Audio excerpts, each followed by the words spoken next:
आज के महावाक्यों में बाबा ने इशारा दिया है कि आप ब्रह्मावत्स शांति और सुख का वर्षा अनेकों को देने वाले सच्चे सच्चे शांति दूत हो, जो आत्माएं शांति के लिए भटक रही हों, उन्हें शांति का दान व वरदान देने वाले आप ब्रह्मावत्स अपनी शांति के प्रकंपनों से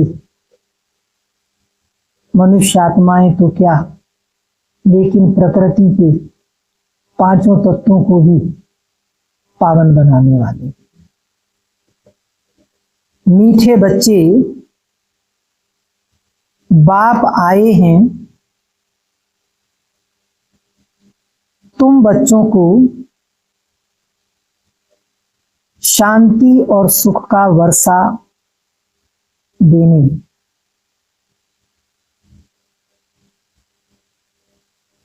तुम्हारा स्वधर्म ही शांत है।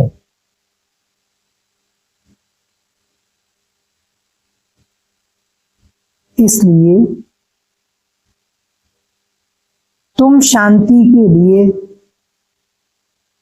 भटकते नहीं हो। आज की मुरली से प्रश्न है, अभी तुम बच्चे 21 जन्मों के लिए अखुट खजानों में वजन करने योग्य बनते हो।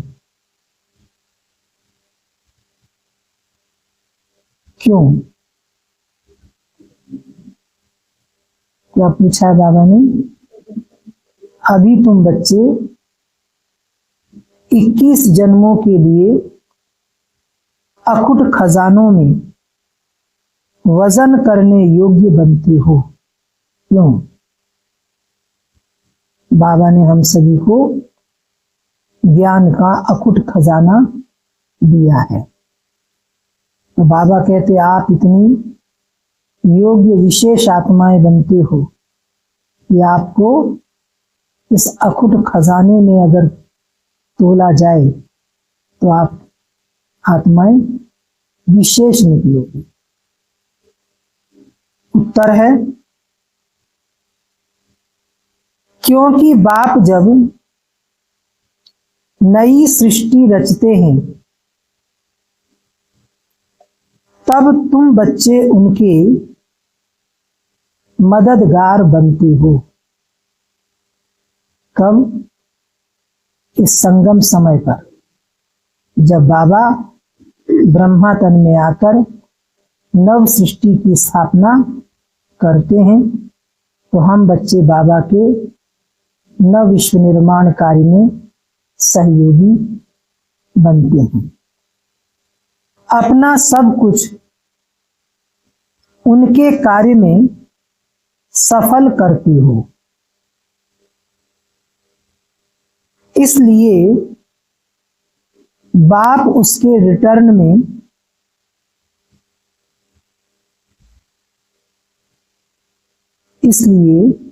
बाप उसके रिटर्न में 21 जन्मों के लिए 21 जन्मों के लिए तुम्हें अखुट खजानों में ऐसा वजन करते हैं जो कभी धन भी नहीं खुटता, दुख भी नहीं आता और अकाले मृत्यु भी नहीं होती। इतना बाबा हमें अखुट खजानों में वजन कर देता है जो हम कभी भी खाली नहीं होते हैं, भरपूर रहते हैं। ना धन खुटता है और ना दुख आता है, ना काले मृत्यु होती है। आज गीत है, मुझको सहारा देने वाले ये दिल कहे तेरा शुक्रिया। ओम शांति। मीठे मीठे रूहानी बच्चों को ओम का अर्थ तो सुनाया है। कोई कोई सिर्फ ओम कहते हैं, परंतु कहना चाहिए ओम शांति। सिर्फ ओम का अर्थ निकलता है ओम आत्मा। ओम शांति का अर्थ है मैं आत्मा शांत स्वरूप हूं। हम आत्मा हैं, यह हमारा शरीर है। पहले है आत्मा, पीछे है शरीर। आत्मा शांत स्वरूप है, उनका निवास स्थान है शांति धाम। हम सभी शांति धाम के रहवासी हैं। बाकी कोई जंगल में जाने से सच्ची शांति नहीं मिलती है। सच्ची शांति मिलनी ही तब है जब घर जाते हैं। घर माना परम धाम, आत्माओं का जो घर है, वहां ही अथाह शांति है। दूसरा शांति चाहते हैं जहां अशांति है। यह अशांति का दुख धाम विनाश हो जाएगा, फिर शांति हो जाएगी। तुम बच्चों को शांति का वर्षा मिल जाएगा। वहां ना घर में ना बाहर राजधानी में अशांति होती है, संपूर्ण सुख और शांति होती है। यहाँ तो ना घर में और ना बाहर में, कहाँ भी शांति नहीं है। उसको कहा जाता है शांति का राज्य। यहाँ है अशांति का राज्य। क्यों? क्योंकि यह क्या है? रावण राज्य है। वह है ईश्वर का स्थापन किया हुआ राज्य। फिर द्वापर के बाद आसुरी राज्य होता है। असुरों को कभी शांति होती नहीं। घर में, दुकान में, जहां तहां अशांति ही अशांति होगी। 5 विकार रूपी रावण अशांति फैलाते हैं। जब मनुष्य आत्माएं किसी भी रावण के वश हो जाती हैं, चाहे काम के, चाहे क्रोध के, लोभ के, मोह या अहंकार के, आलस्य के, तो क्या होता है? अशांति फैल जाती है। क्रोधवश होंगे तो अनर्गल बोलेंगे, कड़वा बोलेंगे, जोर से बोलेंगे, गद्दे भद्दे शब्दों का प्रयोग करेंगे, तो क्या होगा? सामने वाला भी अशांत हो जाएगा। रावण क्या चीज है, यह कोई भी विद्वान पंडित आदि नहीं जानते, समझते नहीं है। हम वर्ष वर्ष रावण को क्यों मारते हैं? सतयुग त्रेता में यह रावण होता ही नहीं। केवल मारते ही नहीं है, उसे बिल्कुल जला भी देते हैं। वह है ही दैवी राज्य। ईश्वर बाबा दैवी राज्य की स्थापना करते हैं तुम्हारे द्वारा, अकेले तो नहीं करते हैं। तुम मीठे मीठे बच्चे ईश्वर के मददगार। नशा चढ़ता है, खुशी होती है, हम किसको मदद दे रहे हैं? जन्म जन्मांतर मनुष्य आत्माएं उस भगवान की मदद मांगती रही, और हम कितने लकीएस्ट हैं जो हम भगवान को मदद कर रहे हैं। भक्ति में एक गीत है ना कि कभी कभी भगवान को भी भक्तों से काम पड़े और जाना था गंगा पार प्रभु केवट की नाव चढ़े। तो ये संगम समय का ही गायन है। संगम पर ही भगवान को हम बच्चों के सहयोग की मदद की आवश्यकता होती है। अकेले तो नहीं करते। दैवी राज्य की स्थापना तुम्हारे द्वारा कराते हैं। तुम मीठे मीठे बच्चे ईश्वर के मददगार हो। पहले थे रावण के मददगार, याद आता है? अब ईश्वर आकर सर्व की सदगति कर रहे हैं। पवित्रता, सुख, शांति की स्थापना करते हैं। तुम बच्चों को ज्ञान का अब तीसरा नेत्र मिला है। दो नेत्र तो थे हमारे पास, चर्म चक्षु, लेकिन ज्ञान का तीसरा नेत्र मिलता है, जिससे हमारा अज्ञान अंधकार समाप्त हो जाता है। सतयुग त्रेता में दुख की बात नहीं, कोई गाली आदि नहीं देते, गंध नहीं खाते, मांसाहार अशुद्ध तामसिक चीजें सेवन नहीं करते। यहां तो देखो कितना गंध खाते हैं। मेढक भी खा जाते, काकरोच भी खा जाते, बकरा मुर्गा भी खा जाते। दिखाते हैं श्री कृष्ण को गौएं बहुत प्यारी लगती थी। ऐसे नहीं कि श्री कृष्ण कोई ग्वाला था, गौ की पालना करते थे, नहीं। वहां की गौ और यहाँ की गौ में बहुत बहुत फर्क है। वहां की गायें सतो प्रधान बहुत सुंदर होती हैं। जैसे सुंदर देवताएं वैसे गायें भी सुंदर होती हैं। देखने से ही दिल खुश हो जाए। वह है ही स्वर्ग, यह है नरक।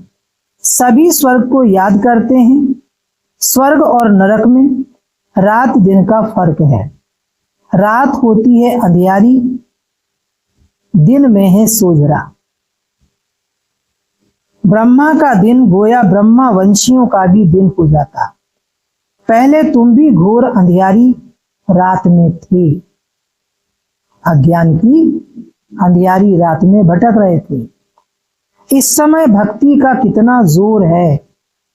महात्मा आदि को सोने में वजन करते रहते हैं, क्योंकि शास्त्रों के बहुत विद्वान हैं।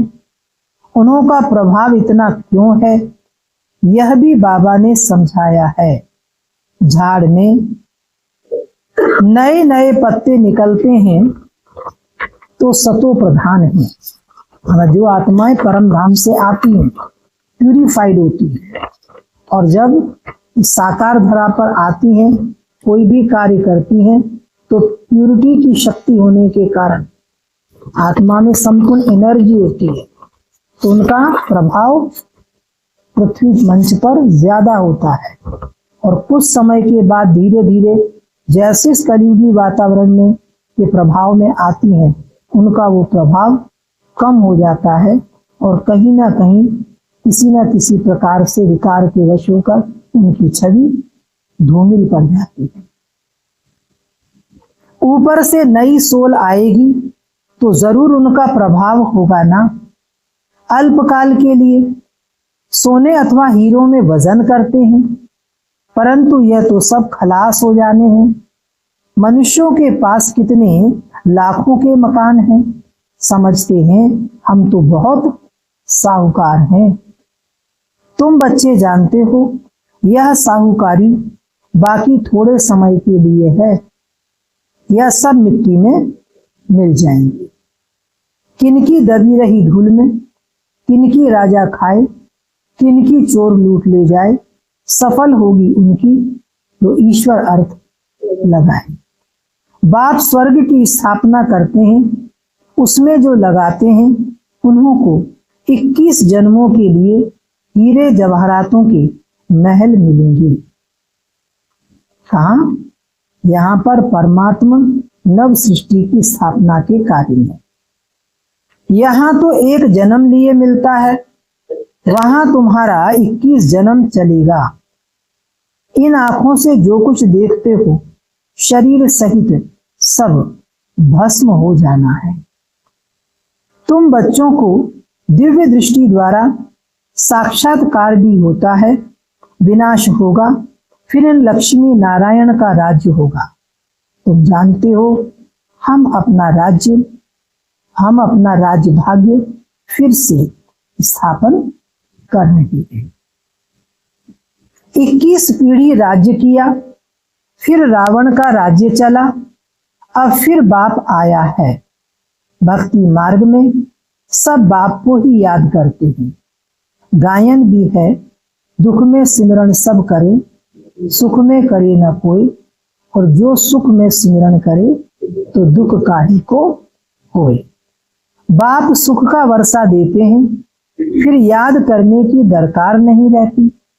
सत्य त्रेता युग में कोई योग लगाने की, ज्ञान सुनने की, सत्संग आदि करने की जरूरत नहीं रहती, क्योंकि वहां तो होते ही हैं संपूर्ण पावन श्रेष्ठाचारी। तुम मात पिता हम बालक तेरे, तुम्हारी कृपाते सुख घने रे। अब यह तो माँ बाप होंगे अपने बच्चों के, यह है पारलौकिक माता पिता की बात। अभी तुम यह लक्ष्मी नारायण बनने के लिए पढ़ते हो। स्कूल में बच्चे अच्छा पास होते हैं तो फिर टीचर को इनाम देते हैं। अब तुम उनको क्या इनाम देंगे? किनको? शिव बाबा को। तुम तो उनको अपना बच्चा बना लेते हो। सर्व संबंध हमारे बाबा के साथ है। जादूगरी से दिखलाते हैं। श्री कृष्ण के मुख में माँ ने देखा माखन का गोला। अब श्री कृष्ण ने तो जन्म लिया सतयुग में, कहा मुंह खोलो, तो 3 लोग दिखाई दिए। कहते हैं वह तो माखन आदि नहीं खाएंगे और ना चोरी आदि करेंगे, वह तो है विश्व का मालिक। तो यह किस समय की बात है जब माखन चुराया, मटकी फोड़ी? बाबा कहते हैं ये संगम समय की बात है। कृष्ण की आत्मा जब ब्रह्मा रूप में होती है तो विषय विकारों की मटकी फोड़ते हैं और सत्युग रूपी मक्खन प्राप्त करने का पुरुषार्थ संगम पर करते हैं। अब श्री कृष्ण ने तो जन्म लिया सतयुग में, वह तो माखन आदि नहीं खाएंगे, वह तो है विश्व का मालिक। तो यह किस समय की बात है? यह है अभी संगम की बात। तुम जानते हो हम यह शरीर छोड़ बच्चा जाए बनेंगे, विश्व का मालिक बनेंगे। कहाँ? सतयुगी दुनिया में। दोनों क्रिश्चियन आपस में लड़ते हैं और माखन मिलता है तुम बच्चों को। कौन? रूस और अमेरिका। राजाई मिलती है ना। जैसे वो लोग भारत को लड़ाकर मक्खन खुद खा गए। क्रिश्चियन की राजधानी कौन हिस्से में थी, पीछे आहिस्ते आहिस्ते छूटती गई है। सारे विश्व पर सिवाय तुम्हारे कोई राज्य कर ना सके। तुम अभी ईश्वरीय संतान बनी हो। पहले क्या थे? आसुरी संतान थे, रावण की संतान थे। अभी हम ईश्वर की संतान बने। अभी तुम ब्रह्मांड के मालिक और विश्व के मालिक बनते हो। विश्व में ब्रह्मांड नहीं आया, सूक्ष्म वतन में भी राजाई नहीं। सतयुग त्रेता यह चक्र यहाँ स्थूल वतन में होता है। ध्यान में आत्मा कहाँ जाती नहीं। आत्मा निकल जाए तो शरीर खत्म हो जाए। केवल कॉन्शियस से सूक्ष्म वतन पहुंच जाते हैं और फिर वहां जो कुछ अनुभव होता है वो फिर आकर के संदेश सुनाते हैं। कोई आत्मा निकल कर नहीं पहुंच जाती सूक्ष्म वतन में। यह सब है साक्षात्कार। रिद्धि सिद्धि द्वारा ऐसे भी साक्षात्कार होते हैं जो यहाँ बैठे विलायत की पार्लियामेंट आदि देख सकते हैं। बाबा के हाथ में फिर है दिव्य दृष्टि की चाबी। तुम यहाँ बैठे लंदन देख सकते हो। औजार आदि कुछ नहीं जो खरीद करना पड़े। ड्रामा अनुसार उस समय पर वह साक्षात्कार होता है। तो ड्रामा में पहले से ही नूंद है। जैसे दिखाते हैं, भगवान ने अर्जुन को साक्षात्कार कराया, विराट रूप का साक्षात्कार कराया, वर्णन है। ड्रामा अनुसार उनको साक्षात्कार होना था, यह भी नूंद है। कोई की बढ़ाई नहीं है, यह सब ड्रामा अनुसार होता है। श्री कृष्ण विश्व का प्रिंस बनता है, गोया मक्खन उनको मिलता है। मक्खन माना सार, सारे विश्व का सार है सतयुग। यह भी कोई जानते नहीं कि विश्व किसको और ब्रह्मांड किसको कहा जाता है। ब्रह्मांड में तुम आत्माएं निवास करती हो। परम धाम जो लाल रंग का प्रकाश फैला है वह है ब्रह्मांड। बाबा कहते वहां तुम निवास करती हो। सूक्ष्म वतन में आना जाना, साक्षात्कार आदि इस समय होता है। फिर 5000 वर्ष सूक्ष्म वतन का नाम नहीं होता। केवल संगम समय पर ही सूक्ष्म वतन होता है। जो 3 पुरियां हैं वो भी संगम युग पर ही हैं। बाकी तो तीनों देवता भी परम धाम में बिंदु अवस्था में निवास करते हैं। दिखाया ना आत्माओं के झाड़ में। कहा जाता है ब्रह्मा देवताय नमः, फिर कहते हैं शिव परमात्माय नमः। तो सबसे ऊंच हो गया ना। उनको कहा जाता है भगवान। वह देवताएं हैं मनुष्य, परंतु दैवी गुण वाले हैं। बाकी 4 भुजा 8 भुजा वाले मनुष्य होते नहीं। भक्ति में जो दिखाया है 10 भुजाएं, 16 भुजाएं, 8 भुजाएं, 4 भुजाएं, ऐसा कोई व्यक्ति ना तो आज तक हुआ है और ना ही हो सकता है। वहां भी 2 भुजा वाले ही मनुष्य होते हैं। देखो लक्ष्मी नारायण को कितनी भुजाएं दिखाई, 2 ही दिखाई। परंतु संपूर्ण पवित्र अपवित्रता की बात नहीं। अकाले मृत्यु वहां कभी होता नहीं। तो तुम बच्चों को बहुत खुशी रहनी चाहिए।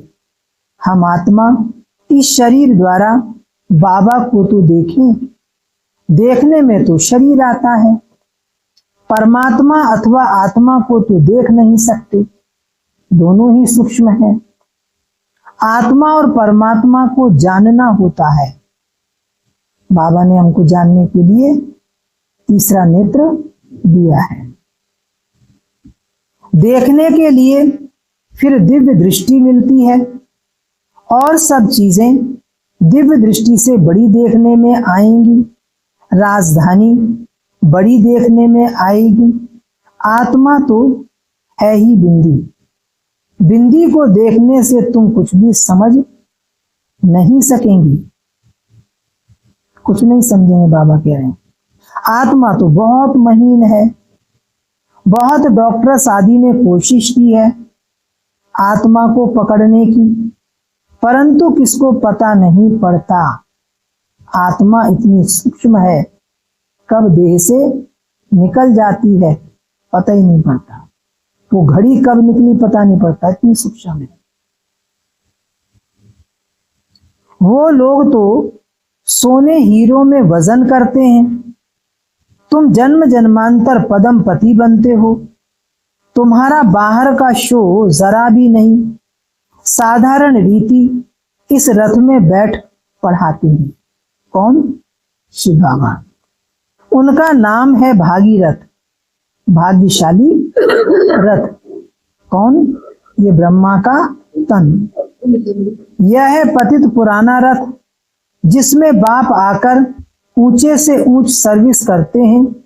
बाप कहते हैं मुझे तो अपना शरीर है नहीं, मैं जो ज्ञान का सागर, प्रेम का सागर, शांति का सागर हूं, तो तुमको वर्षा कैसे दूं? ऊपर से तो नहीं दूंगा, क्या प्रेरणा से पढ़ाऊंगा? जरूर आना पड़ेगा ना। बाबा कहते मुझे इस सृष्टि पर साकार ब्रह्मा तन में पढ़ाने के लिए आना पड़ता है। भक्ति मार्ग में मुझे पूजते हैं, सबको प्यारा लगता हूं। सबसे ज्यादा मंदिर शिव के ही मिलेंगे। भले बड़े बड़े आलीशान मंदिर ना भी बनाए, बरगद के नीचे चबूतरों के ऊपर आप देखो शिवलिंग जरूर मिलेगी। गांधी नेहरू का चित्र कितना प्यारा लगता है, उनके शरीर को याद करते हैं। आत्मा जो अविनाशी है उसने तो जाकर दूसरा जन्म लिया, बाकी विनाशी चित्र को याद करते हैं। कहां कहां तिराहे चौराहे पर मूर्तियां लगा देते हैं। अब वह हुई भूत पूजा, वह हुई भूत पूजा। क्यों? जो व्यक्ति था वो तो चला गया, उसके शरीर का अंतिम संस्कार कर दिया, अब उसके चित्र या मूर्ति रखते हैं तो क्या हो गई? तो बीत गया, चला गया, वो क्या हुआ? भूत पूजा। समाधि बनाकर उन पर फूल आदि बैठ चढ़ाते हैं, यह है यादगार। शिव के कितने मंदिर हैं, सबसे बड़ा यादगार शिव का है ना, सोमनाथ मंदिर का गायन है। मोहम्मद गजनबी ने आकर लूटा था, तुम्हारे पास इतना धन रहता था, बाबा तुम बच्चों को रत्नों में वजन करते हैं। एक तरफ बच्चे और एक तरफ ज्ञान के रत्न। खुद को वजन नहीं कराता हूं, मैं इतना धनवान बनता नहीं हूं, तुमको बनाता हूं। कहां सत्युग का मालिक। उनको तो आज वजन किया कल मर जाएंगे, धन कोई काम नहीं आएगा। तुमको तो बाप अखुट खजानों में ऐसा वजन करते हैं जो 21 जन्म साथ रहेगा। क्या रखते हैं? ज्ञान के अविनाशी रतन जो कभी विनाश नहीं होते हैं। अगर श्रीमत पर चलेंगे तो वहां दुख का नाम नहीं, कभी अकाले मृत्यु नहीं होती, मौत से डरेंगे नहीं। यहां कितना डरते हैं, रोते हैं, कहां मर ना जावे। वहां कितनी खुशी होती है, जाकर हम प्रिंस प्रिंसेस बनेंगे। जादूगर, सौदागर, रत्नागर या शिव परमात्मा को कहा जाता है, ये उनके ही नाम है। तुमको भी साक्षात्कार कराते हैं, ऐसे प्रिंस बनेंगे।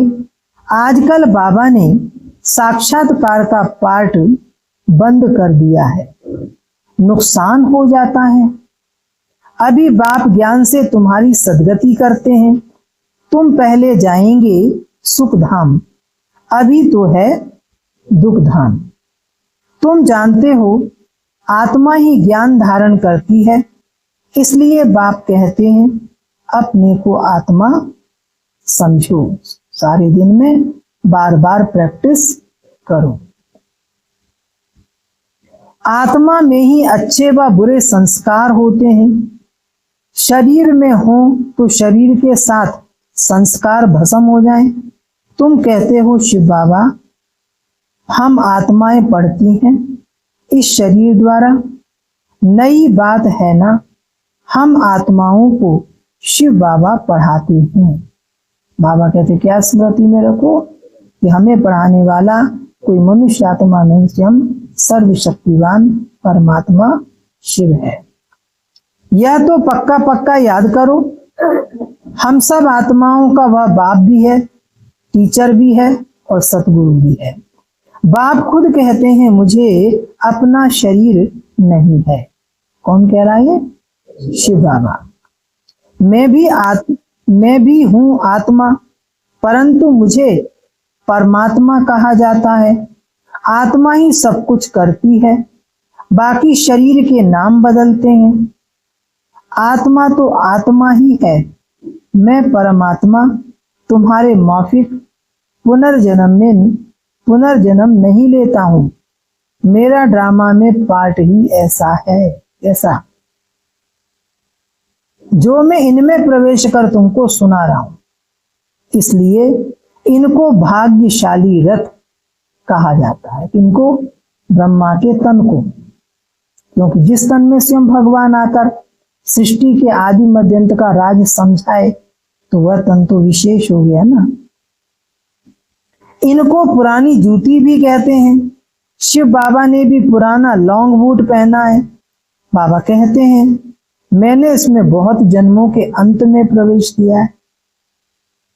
पहले पहले यह बनते हैं तब तुम भी ऐसा बनते हो।